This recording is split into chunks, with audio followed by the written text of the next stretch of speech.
A different perspective, a new insight into life, a nugget of positivity and a hidden truth, and maybe an amusement for you. Welcome to From My Standpoint, a twice-a-month podcast with your host, Josh C. Jones. What does the Pledge of Allegiance mean to me? I pledge. To pledge is to make a promise, to stand in agreement with. Allegiance. Now this is loyalty, whether you're an alien or a natural-born citizen. To the flag. The flag is a symbol for this country representing heaven and goals with which we aspire. It is a beacon of light. The original 13 colonies, the current 50 states, and the purity, innocence, valor, bravery, vigilance, perseverance, and justice of the American ideals. Of the United States of America. The first country founded on a foundation of Judeo-Christian and biblical beliefs, a country that fought and still fights for freedom and liberty and opportunity for all, the country where all are free to worship as they see fit.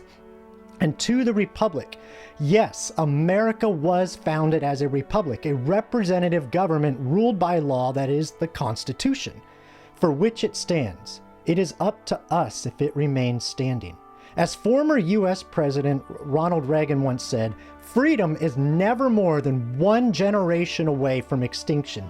We didn't pass it on to our children through the bloodstream. It must be fought for, protected, and handed on for them to do the same, or one day we will spend our sunset years telling our children and our children's children what it was once like in the United States where men were free and one nation.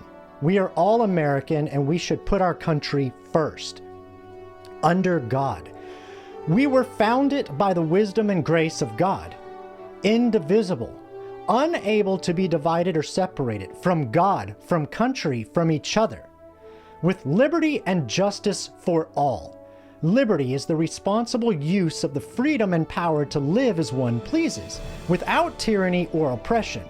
And justice, this is responsibility and accountability. It is the deliverance of punishment for one's choices, the administration of what is just by law. America was the first nation in the modern world to understand natural-born, God-given, inalienable rights and freedom for all, and for its founders to risk losing everything, even their lives, for this bold and taboo wisdom.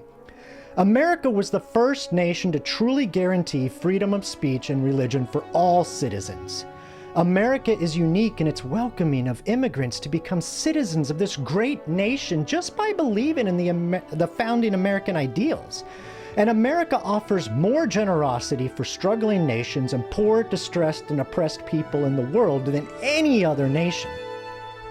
And much more. As former United States Secretary of State Colin Powell once said, "We, that is the United States of America, have gone forth from our shores repeatedly over the last 100 years, put wonderful young men and women at risk, that is our military family, many of whom have lost their lives, and we have asked nothing except enough ground to bury them in." But there comes a time when soft power or talking with evil will not work here. Unfortunately, hard power is the only thing that works. We have seen these sorts of evil leaders before. We have seen them throughout history, and they are still alive today. There are still leaders around who will say, "You do not have the will to prevail over my evil." Now, I recite the pledge to my country and flag because I understand the true meaning of this symbol, the truth about the biblical and religious influences on the foundation of this country and its revered documents. That as a republic, we might be free under that all-important golden triangle of freedom that we get to choose if we are American or not.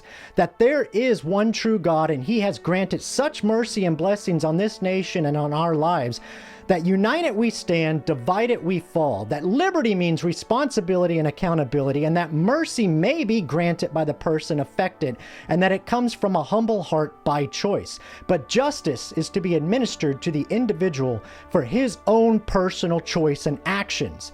Now, I understand that culture and times were different, and that the truth is the majority of our founders desired true freedom and liberty for all, and built upon a foundation of Judeo-Christian beliefs that would allow this ambitious goal that defied the world of its time to be implemented as grace was taught, and this nation, under God, understood these principles and American values.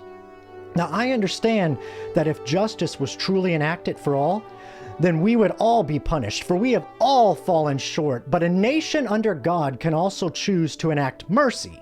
As Colin Powell also stated, our record of living our values and letting our values be an inspiration to others, I think is clear, and I don't think I have anything to be ashamed of or apologize for with respect to what America has done for the world. And to that, I would also add, I don't think I have anything to be ashamed of or apologize for in understanding the concepts of personal responsibility and accountability, nor with respect to what God has done for me and this nation.